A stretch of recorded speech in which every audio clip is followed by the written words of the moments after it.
Last warning. Human warship about to strike the vast emptiness of space stretched before Admiral Jenna Harrison as she stood on the bridge of the ESS Horizon, Earth's most advanced warship.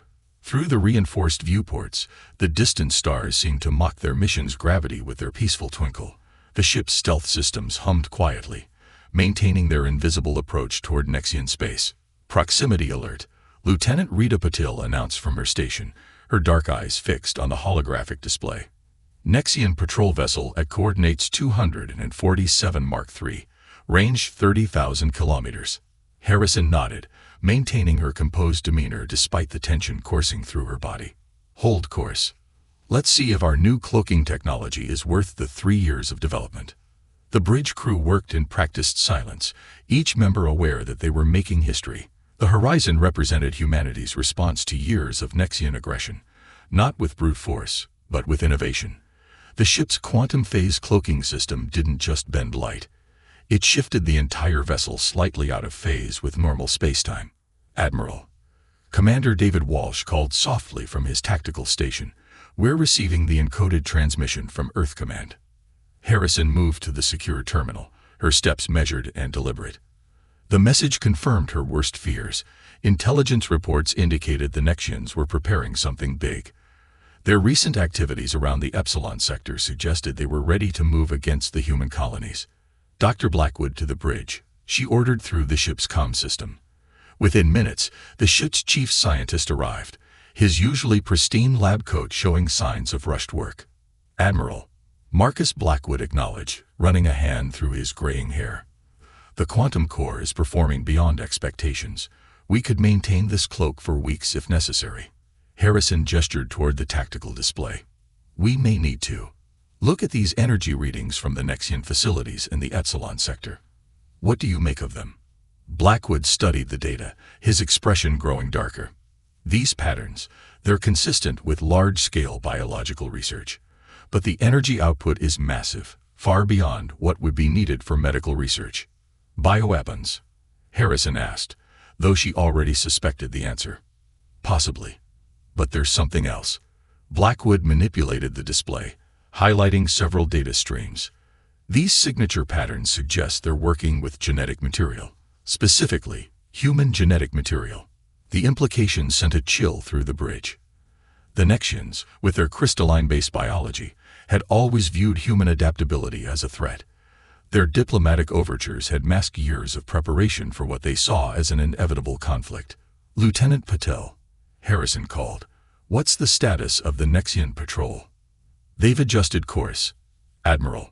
They're moving away from our position, maintaining standard patrol patterns. No indication they've detected us. Harrison allowed herself a small smile. The cloaking technology was working perfectly, but she knew better than to relax. The horizon carried more than just advanced stealth systems. Its laboratories held the key to humanity's greatest scientific breakthrough, one that could either prevent a war or start one. Commander Walsh, begin active scanning of the Epsilon facilities. Use the narrow beam sensors only. I want to know exactly what they're working on in there. As the crew carried out their orders, Harrison moved to the forward viewport. The distant Nexian stations glittered like malevolent jewels against the black of space. Somewhere in those crystalline structures, decisions were being made that could affect the future of both species. The horizon continued its silent approach, carrying its secrets and its warnings. Harrison knew that the next few hours would determine whether humanity's first demonstration of its new capabilities would be peaceful or not. Either way, the Nexians were about to learn that humanity was done being underestimated. The weight of command had never felt heavier on her shoulders, but Harrison stood straight and focused. They had trained for this, prepared for this moment. Now it was time to show the galaxy what humanity could really do. Dr. Marcus Blackwood's laboratory aboard the ESS Horizon hummed with activity as holographic displays filled the air with cascading data streams. His team worked frantically to analyze the information being gathered from the Nexian facilities, each new piece of data painting an increasingly disturbing picture. This can't be right. Dr. Samira Patel, the ship's xenobiologist and Rita's sister, muttered as she studied a complex molecular structure rotating above her workstation. They're not just studying human DNA. They're trying to weaponize our adaptive immune response. Blackwood moved to her station, his face reflecting the blue glow of the holographic display. The Nexians had taken humanity's greatest strength, their ability to adapt and overcome, and were attempting to turn it into their greatest weakness. "Admiral Harrison needs to see this," he said, already compiling the data for transmission to the bridge. "How close are they to deployment?" Samira's fingers flew over the controls, running simulations. "Based on these energy readings and resource allocation patterns, I'd say weeks, maybe days. They're in the final testing phase." The laboratory door slid open with a soft hiss as Lieutenant Commander Nathan Kruz, head of ship security, entered. His usually relaxed demeanor was nowhere to be seen. "Doc, we've got another problem. The quantum core is picking up some strange readings from the Nexian facilities. Something's interfering with our cloak." Blackwood felt his stomach drop. The quantum phase technology was experimental, but it had tested perfectly until now. He pulled up the core's diagnostic display, and his eyes widened. "They're generating some kind of resonance field. It's not targeted. They don't know we're here. But if they maintain this output..." "How long?" Kruz asked, already reaching for his communicator. "Hours at most. We need to either pull back, or..." Blackwood hesitated, knowing what he was about to suggest would change everything. "Or we need to reveal ourselves and confront them directly." On the bridge, Admiral Harrison received the laboratory's report with outward calm, but her mind was racing through scenarios. The horizon carried more than just advanced stealth technology. Its medical bay held the results of Project Phoenix, humanity's breakthrough in cellular regeneration. It was meant to be a gift, a peace offering to show the Nexians that humans could be trusted with advanced biotechnology. "Commander Walsh," she called, "begin calculating tactical solutions. If we have to reveal ourselves, I want it to be on our terms." "Admiral," Rita Patil interrupted, her voice tense, "I'm detecting increased activity in the Nexian defense grid. Multiple vessels moving to strategic positions." Harrison moved to the tactical display, studying the pattern of Nexian ship movements. They were deploying in a standard search pattern. Had they detected something, or was this just routine paranoia? "Message from Dr. Blackwood," Commander Walsh announced. "The resonance field is intensifying. Cloak stability at 82% and falling." Harrison pressed her palms against the cool surface of the tactical console, making her decision. "Signal the lab. Tell Dr. Blackwood to prepare Project Phoenix for presentation. Lieutenant Patil, begin composing a transmission in Nexian diplomatic frequencies. Commander Walsh, bring weapons to standby, but do not power up targeting systems." The bridge crew moved with practiced efficiency, but the tension was palpable. Everything they had trained for was coming to a head far sooner than planned. "Admiral," Rita called out suddenly, "we're picking up a transmission from the Nexian facility. It's being broadcast on an old human frequency." Harrison's eyebrows rose. "Let's hear it." The bridge speakers crackled to life with a voice speaking accented but clear English. "To the human vessel running silent in Sector 7, this is Chief Researcher Cole Van. I know you're out there, and I know why you've come. There are those among us who do not agree with the military's plans. If you can hear this, we need to talk." The bridge fell silent as the implications sank in. They had an ally inside the facility, or it was a trap. Harrison studied the tactical display again, noting the positions of the Nexian ships, the facility's defenses, and the increasingly unstable readings from their cloak. "Dr. Blackwood," she called over the comm, "how long can you maintain the cloak?" 40 minutes, maybe less," came the response. "Whatever they're doing with that resonance field, it's becoming more effective." Harrison straightened, her decision made. "Lieutenant Patil, respond to that transmission. Tight beam only. Tell Chief Researcher Cole Van we're listening. Commander Walsh, prepare for emergency departure vectors, but do not plot them yet. Dr. Blackwood." She paused, knowing her next order would change everything. "Begin powering up Project Phoenix's demonstration protocols." As the crew carried out their orders, Harrison watched the Nexian ships continue their search pattern. Soon, they would have to choose: retreat and allow the Nexians to complete their bioweapon, or reveal themselves and hope that this mysterious Cole Van was truly an ally. The next few minutes would determine not just the fate of their mission, but potentially the future of human-Nexian relations. The ESA horizon hung in space, its cloak slowly failing as two civilizations stood on the brink of either war or a new understanding. The secure communication chamber aboard the ESS Horizon felt smaller than usual as Admiral Harrison faced the holographic projection of Chief Researcher Cole Van. The Nexian's crystalline features caught the light in mesmerizing patterns, but Harrison focused on his eyes. They held an urgency that transcended species. The military faction grows stronger each day, Cole Van explained, his translator converting his harmonic speech into English. They believe their bioweapon is the only way to ensure Nexian dominance before humans become too powerful to contain. Lieutenant Commander Cruz stood at attention near the door, his hand never far from his sidearm. Dr. Blackwood worked at a console, verifying everything their supposed ally said against the ship's sensor data. "Why help us?" Harrison asked directly. "Your people have spent years preparing for this." Cole Van's crystalline features shifted, and what she had learned was a Nexian expression of distress. "Because I've studied your species extensively. Your adaptability isn't just biological, it's cultural. Every time we've tried to contain you, you've grown stronger. This weapon won't prevent war, it will guarantee it." Dr. Samira Patel burst into the chamber, ignoring protocol. "Admiral, we've finished analyzing the bioweapon data. It's worse than we thought. They're not just targeting our immune system, they're trying to weaponize our own adaptability. The weapon would cause human cells to evolve uncontrollably." Harrison watched Cole Van's reaction carefully. The Nexian scientist's crystalline structure dimmed slightly, a sign of genuine dismay, according to their cultural briefings. "Your analysis is correct," he confirmed. "But you don't know the worst part. The weapon is ready. They're planning to test it on one of your outer colonies within days." The chamber erupted in controlled chaos. Cruz was immediately on his communicator, alerting ship security. Blackwood and Patel huddled over the console, pulling up new data streams. Harrison remained focused on Cole Van. "We're still running silent," she said carefully, "but our cloak is failing. Your facility's resonance field." "Is not an accident," Cole Van interrupted. "I designed it. I needed to force this conversation before it was too late. But we don't have much time. The military monitors these frequencies. They'll detect this transmission soon." On the bridge, Lieutenant Rita Patel's voice came through the comm. "Admiral, multiple Nexian vessels changing course. They're moving to surround our last known position." Harrison made her decision. "Dr. Blackwood, is Project Phoenix ready?" "Yes, Admiral. But we've never tested it on this scale. It's time to show them what real human innovation looks like." She turned back to Cole Van. "We came here to share something with your people, a breakthrough that could benefit both our species. Will you help us present it to those who might listen?"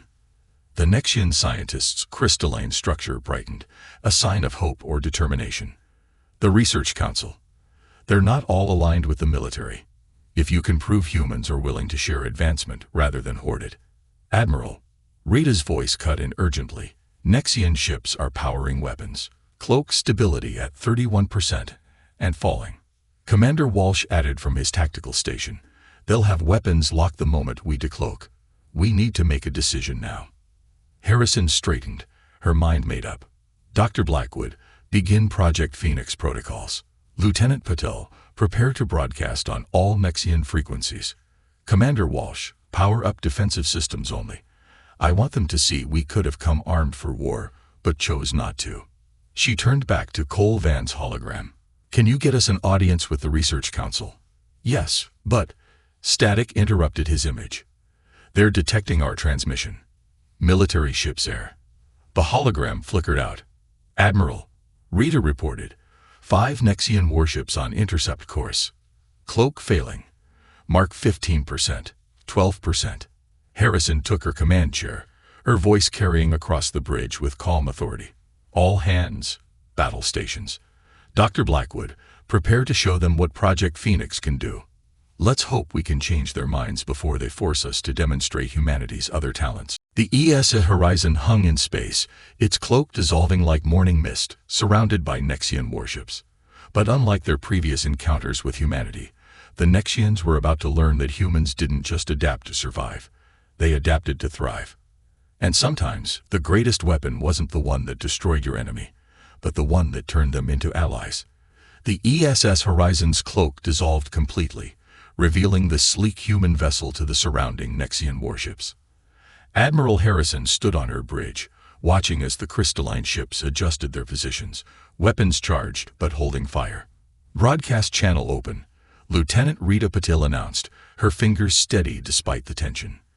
"This is Admiral Jenna Harrison of the Earth Science Ship Horizon." Harrison began, her voice clear and firm. "We come bearing the gift, not a threat. To the Nexian Research Council, we request an immediate audience." Dr. Blackwood worked frantically in his lab, preparing Project Phoenix for its first public demonstration.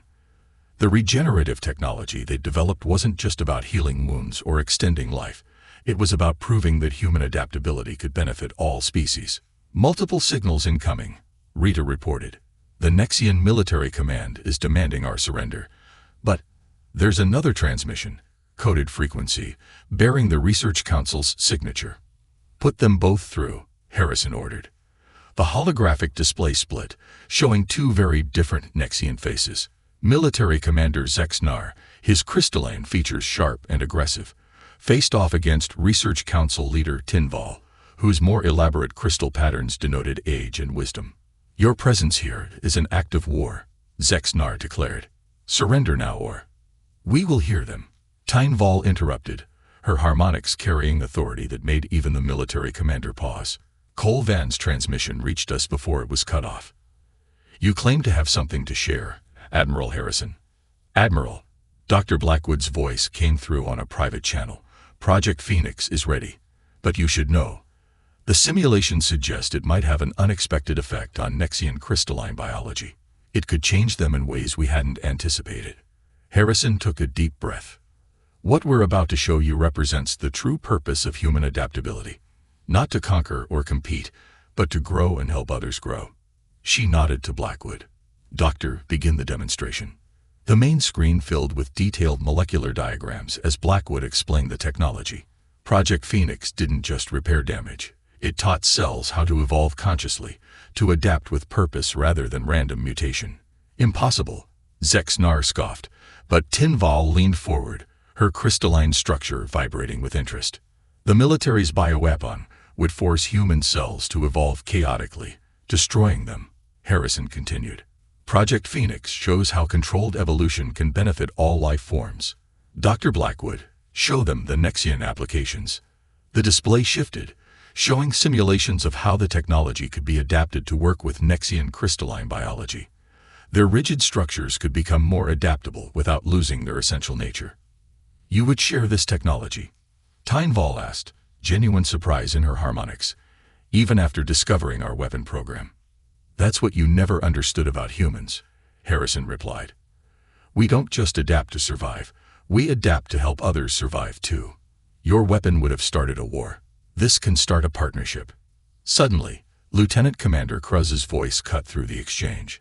"Admiral, 3 Nexian warships breaking formation. They're charging weapons. Hold position," Harrison ordered calmly. "Let them see we mean what we say."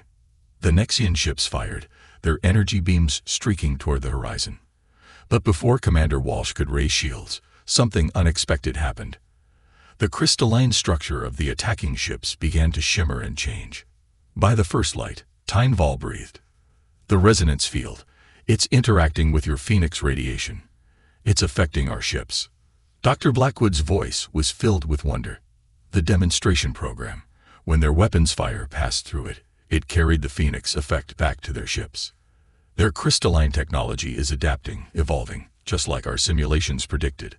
The attacking ships hung in space, their structures shifting from rigid geometric patterns to more fluid organic forms. They were still clearly Nexian vessels, but now they were something more, a hybrid of crystalline stability and human adaptability. "You see," Harrison addressed both Nexian leaders, "this is what's possible when we work together. Your strength combined with our adaptability. Not through weapons or war, but through cooperation and growth."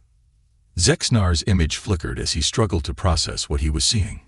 His own ships, transformed not by violence, but by an act of sharing.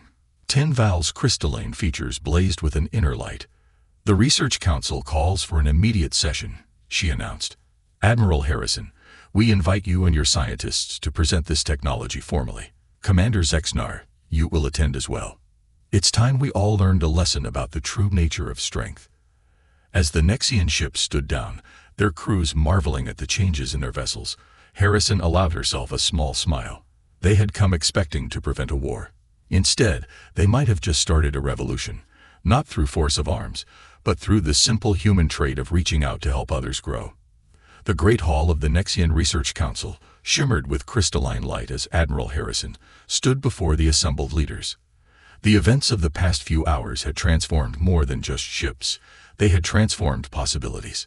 Project Phoenix was never meant to be a weapon, Harrison explained, as Dr. Blackwood and Dr. Samira Patel demonstrated the technology's effects on various biological samples. It's a bridge between different forms of life, showing how we can grow stronger together.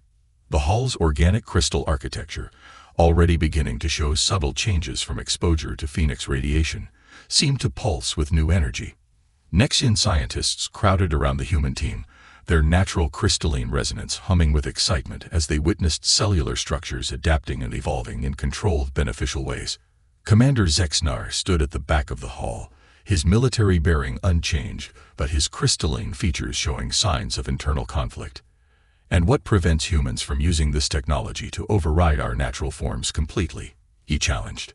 The same thing that prevents you from completing your bioweapon. Dr. Blackwood responded, looking up from his demonstrations. Choice. Understanding. The recognition that diversity makes us all stronger. Colvan, now freed from military detention thanks to Council Leader Tinval's intervention, stepped forward. Look at what's happening to our ships, our very architecture. The Phoenix effect isn't erasing our nature, it's enhancing it, allowing our crystalline structures to adapt while remaining quintessentially Nexian. Lieutenant Commander Kruz, standing guard near the human delegation, noticed something remarkable. The Nexian military guards, their armor traditionally rigid and geometric, were experiencing subtle changes.